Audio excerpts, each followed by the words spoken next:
శివశంకర్ గారు, అంటే ప్రధానంగా చర్చ ఏంటంటే పీపీపీ పద్ధతిలో మెడికల్ కాలేజీల నిర్మాణం ఏంటనేది మీ ప్రశ్న. ఎందుకంటే మీ హయాంలో 17 కాలేజీలు ప్రభుత్వ కాలేజీలుగా రూపుదిద్దుకోవడానికి మీరు ప్రస్తావించిన అంశం. అలాగే 5 కాలేజీలు ఇందాక దోరపరెడ్డి జగదీష్ గారు ప్రస్తావించినట్టు ఒక పులివెందుల కాలేజీకి 412 కోట్లు, ఇంకా మిగతా కాలేజీలకు ఒక 130 నుంచి 140 కోట్లు ఖర్చు అవ్వటం, అవి పూర్తిగా ఇంకా కాని వాతావరణం. నేను మీకు అడుగుతున్న స్ట్రైట్ క్వశ్చన్ ఏంటంటే, పీపీపీ పద్ధతిలో నిర్మాణం చేస్తే తప్పేంటి, మీ అభ్యంతరం ఏంటి ప్రధానంగా? నమస్తే సతీష్ గారు, మీకు 10 టీవీ వీక్షకులకి అదేవిధంగా జగదీష్ గారికి నమస్తే అండి. ఇప్పుడు ఒకటి, ప్రభుత్వము మెడికల్ కాలేజీలు ప్రతిష్టాత్మకంగా 17 ఓపెన్ చేశారు. స్వాతంత్రం వచ్చినప్పటి నుంచి బిఫోర్ ఇండిపెండెన్స్ కూడాను నాకంటే ఎక్కువ జగదీష్ గారికి తెలిసి ఉంటది. 1923వ సంవత్సరంలో మొదటి కాలేజ్ స్టార్ట్ అయితే ఇంతవరకు మన ఆంధ్రప్రదేశ్ కి కేవలం 11 ప్రభుత్వ మెడికల్ కాలేజీలే ఉన్నాయి. ఇది అవునా కదా? వైఎస్ఆర్ గారి కాలంలో రిమ్స్ 3 కాలేజీలు ఓపెన్ చేయడం కూడా తెలిసింది. తర్వాత ఈ జగన్మోహన్ రెడ్డి గారి ఆధ్వర్యంలో 2019వ సంవత్సరంలో 17 మెడికల్ కాలేజీలు వచ్చి 2 ఏళ్లు కోవిడ్ అయిన తర్వాత కూడా 5 మెడికల్ కాలేజీలు సక్సెస్ఫుల్ గాను తరగతులు ప్రారంభించి ఇప్పుడు సెకండ్ ఇయర్ కూడాను అయిపోయి థర్డ్ ఇయర్ లేక అడుగు పెడతా ఉన్నారు. సో మిగతా వాటికి కూడాను ఫేస్డ్ మేనర్ లో మేమేమి 17 కాలేజీలు కంప్లీట్ అనే చెప్పట్లేదు. 5 మెడికల్ కాలేజ్ అకాడమిక్స్ కూడా స్టార్ట్ అయ్యి సెకండ్ ఇయర్ కూడా పూర్తిగా వచ్చి ఎగ్జామ్స్ కూడా నడుస్తా ఉన్నాయి. ఇక సెకండ్ ఫేజ్ లో 5 మెడికల్ కాలేజ్ పులివెందుల ఇదంతా కూడా పూర్తయినటువంటి వాతావరణం మనం చూసాము. ఎన్ఎంసీ కూడాను, నేషనల్ మెడికల్ కౌన్సిల్ కూడాను 50 సీట్లు ఇస్తే ఇదే ప్రభుత్వమే కుటుంబ ప్రభుత్వం వద్దు అనేటువంటిది ఎన్నిక రాసిన కూడా చూసాము. ఇక మూడవ అంశము, ప్రభుత్వం ఎప్పుడైతే ఉద్దేశపూర్వకంగా అడుగు పెడతానే ఈవెన్ ఆదోని కానీ పెనుకొండ కానీ ఈ కాలేజీలంతా కూడా నిర్మాణ పనులు స్టాప్ చేయండి అని ఆ వైద్య ఆరోగ్య శాఖ నుంచి ఏపీ ఎంఎస్ఐడిసి నుంచి సూచనలు పంపించారు. అంటే వాళ్ళ ఆలోచన ఎలా ఉందంటే కడదామనేటువంటి ఆలోచన కాదు, నిలబెట్టడం అనేది. సరే నిలబెట్టారు, మీకు ఏమన్నా అనుమానాలు ఉన్నాయా, చేస్తారా, ఇంకోటో. ఈ రోజు ఏం చెప్తున్నారు, ప్రైవేట్ పార్ట్నర్షిప్ తో మేము కడతాము అని అంటున్నారు. ప్రైవేట్ పార్ట్నర్షిప్ కి వెళ్లాల్సిన అవసరం ఏముంది అంటే వాళ్ళు అంటారు 9,000 కోట్ల రూపాయలు ఖర్చు అవుతుందో 6,000 కోట్ల రూపాయలు అంటున్నారు. అంటే డబ్బులు అనేటువంటిది వైద్యానికి పెట్టడానికి మీకు ఇచ్చిన ఇబ్బంది ఏంటి అంటే నేను ఒకటి పెద్దలు జగదీష్ గారిని కూడా అడుగుతా ఉన్న తెలుగుదేశం పార్టీ వాళ్ళ సూటిగా, అమరావతి అనేటువంటిది 1,00,000 కోట్లు పైగా మీరే అంటున్నారు 2,000 కోట్లు పెట్టి బుల్లెట్ ట్రైన్, 1,500 కోట్లు పెట్టి విమానాశ్రయం కడతాము, రైల్వే స్టేషన్లు కడతాము, వేలాది కోట్ల రూపాయలని 1,00,000 కోట్లు పెట్టే అమరావతికి మీకు డబ్బులుంటే ఒక 9,000 కోట్లలో ఆల్రెడీ 3,000 చిల్లర కోట్లు పెట్టాము, 5,000 కోట్లు పూర్తి చేస్తే కేటాయిస్తే మిగతా 10 పూర్తి అవుతాయి. 5,000 కోట్ల రూపాయలు మీరు ఖర్చు చేయలేక ప్రైవేట్ కి ఇస్తామంటున్నారు కదా. వైద్యానికి సంబంధించింది, విద్యకు సంబంధించింది, పేదలకు సంబంధించినటువంటిది, దీన్ని మీరు ఏ విధంగా జస్టిఫై చేసుకోగలరు? ఇది అన్యాయం కాదా అని అడుగుతున్నాను. ఇక రెండవది, మీరు 5,000 కోట్ల రూపాయలు లేవంటున్నారు కదా. ప్రతి నెల ముఖ్యమంత్రి గారు పెన్షన్ కార్యక్రమానికి 15 నెలలు అవుతుంది, 15 మంత్స్ కోట్లాది రూపాయలు పెట్టి వెళ్ళి అడ్వర్టైజ్మెంట్ ప్రచారం కోసం ప్రత్యేక విమానాల్లో అక్కడ సెక్యూరిటీకి, భోజనాలకి, దానికి తర్వాత వారి యొక్క ఐటీ శాఖ మంత్రి గారు ఆయన ఎక్కడికి వెళ్ళినా ప్రత్యేక విమానాల్లో, హెలికాప్టర్లో, తర్వాత డిప్యూటీ సీఎం గారు ప్రత్యేక విమానాల్లో, హెలికాప్టర్ తిరుగుతున్నారు కదా. ఈ అదనపు ఖర్చులమైందే కదా పేదోడికి విద్య వస్తుంది. ఎంబీబీఎస్ సీటు చదవాలంటే నాకంటే మీకు తెలుసు, అదేవిధంగా పెద్దలకు కూడా తెలుసు, జగదీష్ గారికి కూడా. ఎట్లా అంటే ఒక్క మెడికల్ కాలేజీలో సీట్ రావాలంటే కనుక ఎంత కష్టపడాలి. వచ్చినాక ఈ రోజు అంటున్నారు మమ్మల్ని మీరు ప్రైవేట్ సీట్ల లాగా ఇచ్చారనేటువంటి సెల్ఫ్ ఫైనాన్సింగ్ పెట్టి ఆ రోజు 20 లక్షల రూపాయలు అనేటువంటిది కొన్ని సీట్లు కేటాయించాము. ఎందుకు అంటే దానికి కాలేజ్ మెయింటెనెన్స్, వైద్యము, ఆరోగ్యం అనే అసోసియేటెడ్ అవుతాయి. ఇప్పుడు ప్రభుత్వ కాలేజీలకు వెళ్ళేసి ఎయిమ్స్ ఉందన్న, ఎయిమ్స్ ఎక్కడ పెట్టారు? ఫస్ట్ ఎయిమ్స్ సిద్ధార్థలో పెట్టి తర్వాత ఇక్కడ స్టార్ట్ చేసి ఇప్పుడు కూడాను కన్స్ట్రక్షన్ జరుగుతూనే ఉంది, ఇది ఆన్ గోయింగ్ ఉంటది ఫైన్ అయ్యేంత వరకు. సో ఎయిమ్స్ లోకి వెళ్తే గనక 10 రూపాయలు ఓపీ ఛార్జెస్, అక్కడికి వెళ్తే 20 రూపాయలకి టెస్టులు, ఎంఆర్ఐ స్కాన్ చేసుకుంటే 220 రూపాయలు. బయట ప్రైవేట్ హాస్పిటల్కి వెళ్తే ఎంఆర్ఐ ఎంత తెలుసా? 7,000 నుంచి 10,000 రూపాయలు కాస్ట్ అవుతుంది. ఇంకొకటి మెయిన్ వచ్చేసేసి ఉద్యోగాల విషయంలో ఇప్పుడు ప్రైవేట్ కాలేజ్ ఎవరికైనా ఇచ్చారనుకోండి, ఒక కులపోడికో ఒకరికో వచ్చాయనుకో, ఉదాహరణకి వాళ్ళ బంధువులకో, వాళ్ళ కులస్తులకో, వాళ్ళకో అక్కడ అంతా కూడా కింద స్టాఫ్ నుంచి పై వరకు ఉంటాయి. అదే ప్రభుత్వ మెడికల్ కాలేజీకి, మెడికల్ హాస్పిటల్కి వెళ్ళారనుకోండి, రిజర్వేషన్ దామాతి పద్ధతిన రిజర్వేషన్ కేటాయించేసేసి అక్కడ హాస్పిటల్లో డాక్టర్ దగ్గర నుంచి నర్సుల దగ్గర నుంచి ఓకే. అంటే అన్ని శివశంకర్ కులాల గారు వారికి కూడా వచ్చేస్తాయి. రైట్. పొలిటికల్ గా అది చెప్తున్నాను. కాదమ్మా, ఈరోజు నేను మీకు మీరు అడుగుతుంది నేషనల్ మెడికల్ కౌన్సిల్ ఈ పీపీపీని యాక్సెప్ట్ చేస్తోంది. ఆల్రెడీ గుజరాత్, కర్ణాటకలో ఇదే పద్ధతిలోనే కాలేజీల నిర్మాణం జరిగింది, కొన్ని కాలేజీల నిర్మాణం జరుగుతున్నాయి. Point number 1. పాయింట్ నెంబర్ 2, మీరు చేస్తున్న ఆరోపణలపై ప్రభుత్వం అధికారికంగా మంత్రులు ఇచ్చిన వివరణ చదివి వినిపిస్తాను. మెడికల్ కాలేజీలు ప్రభుత్వాల కన్నా ఆయా రంగాల్లో నిపుణులైన వారు నిర్వహిస్తే ప్రమాణాలు మెరుగ్గా ఉంటాయి. నిర్మాణం పూర్తయిన కాలేజీలపై నియంత్రణ, యాజమాన్య హక్కు రాష్ట్ర ప్రభుత్వానికే ఉంటుంది.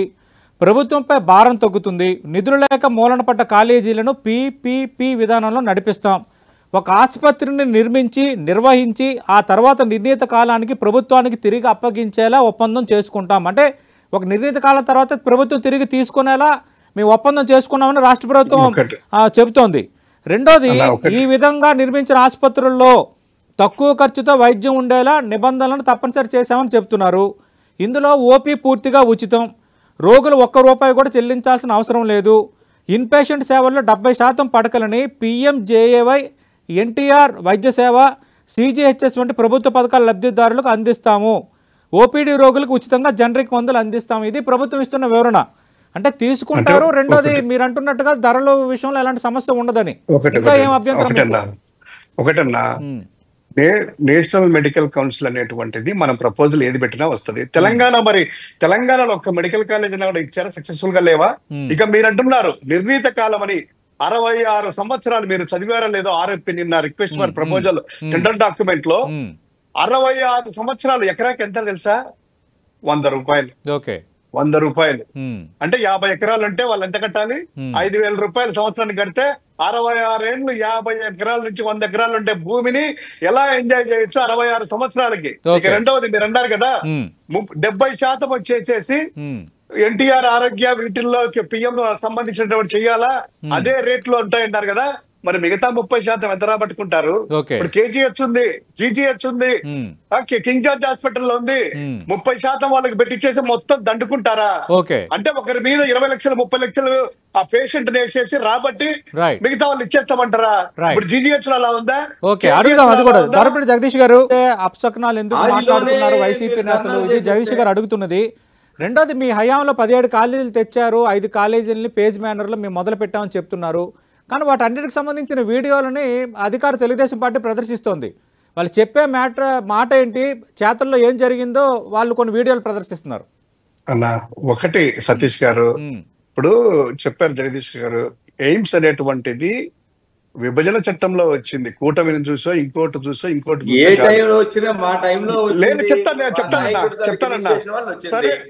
సరే అన్న, ఎయిమ్స్ అనేది కూడా ఇప్పుడు ప్రైవేట్ PPP మోడల్ లో తీసుకుపోతున్నారా? ఎయిమ్స్ ని కూడా మరి ఎయిమ్స్ కూడా PPP మోడల్ లో తీసుకెళ్తున్నారా? లేదు, ఆ లిస్ట్ ఎందుకు పెట్టకూడదు మరి? ఇంకా కడుతున్నారు కదా హాస్టల్స్ అందుకు. మరి అదెందుకు PPP లో తీసుకెళ్లేదు? మీరు మీ హయాంలోనే వచ్చిందన్నారు కదా, మీరే కదా. మరి PPP లో ఎందుకు కట్టలేదు? అప్పుడు మీరే ఉన్నారు కదా, కన్స్ట్రక్షన్ కూడా అప్పుడు స్టార్ట్ కాలే కదా. ఇప్పుడు ఒకసారి ఇప్పుడు ఒకటి అన్న జగదీష్ ఒక్కసారి చెప్తాను.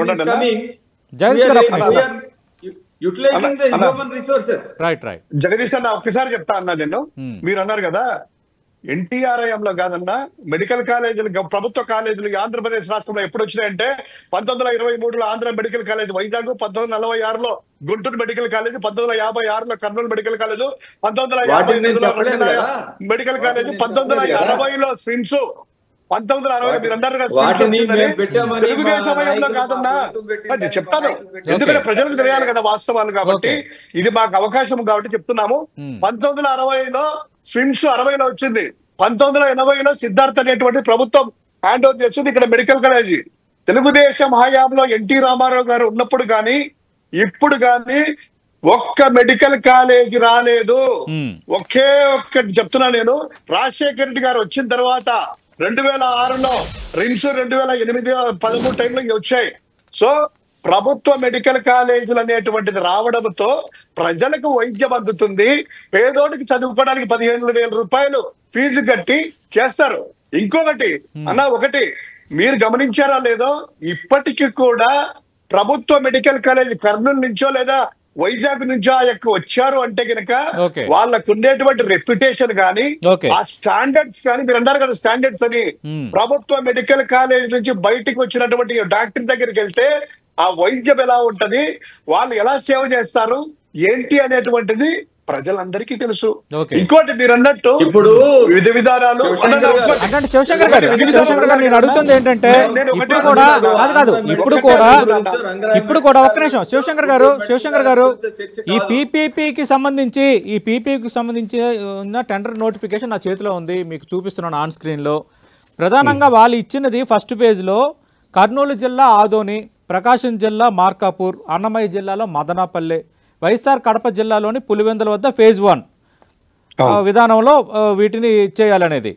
అంటే జగదీష్ గారు అన్నట్టుగా ఇప్పుడు ముందు ఈ 5 అవనియండి. నిజంగా మీరు అన్నట్టుగా పేదలకు అన్యాయం జరుగుతుందంటే, లేదంటే వైద్య సీట్లు ప్రియంగా మారితే ఖచ్చితంగా క్వశ్చన్ చేద్దాం, ఖచ్చితంగా దాన్ని లేవనెత్తొచ్చు. మీరు చెప్పిన వాదన కరెక్ట్ అయినప్పుడు తేలుతుంది, వాళ్ళు కూడా ప్రజల ముందు సమాధానం చెప్పుకోవాల్సిన పరిస్థితి రావచ్చు.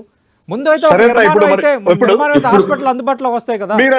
మెడికల్ కాలేజీలో ప్రైవేటైజేషన్ చేసి అమరావతి కూడా పీపీపీకి ఇద్దామన్నా తెలుస్తుంది కదా. అమరావతి కూడా ఏంటి పీపీపీకి, అది కూడా డబ్బులు లేవు కదా. మరి అమరావతి ఎందుకు అంత అప్పులు చేసి, ప్రపంచ బ్యాంకుల నుంచి అప్పులు చేసి అమరావతిలో నీళ్లు తోడడానికి కాంట్రాక్ట్లు ఎందుకు ఇస్తున్నారు? అమరావతి కూడా ఇచ్చేట్టు కదా పీపీపీకి అంటున్నాం మేము. సరే మెడికల్ కాలేజ్ అన్నారు, Amaravati national medical council accept చేస్తుంది కదా. ఆల్రెడీ కర్ణాటక, గుజరాత్ లో ఇదే పద్ధతిలో నిర్మాణాలు జరుగుతున్నాయి, కొన్ని నిర్మాణం కూడా అయ్యాయి మెడికల్ కాలేజీలు. మరి తెలంగాణ ఆంధ్రప్రదేశ్ తెలంగాణలో కూడా ఉంది కదా, ఎందుకు తెలంగాణలో చేయలేదు? ఓకే, తెలంగాణ ఎందుకు మాట్లాడకూడదు? తెలంగాణ ఎందుకు మాట్లాడకూడదు?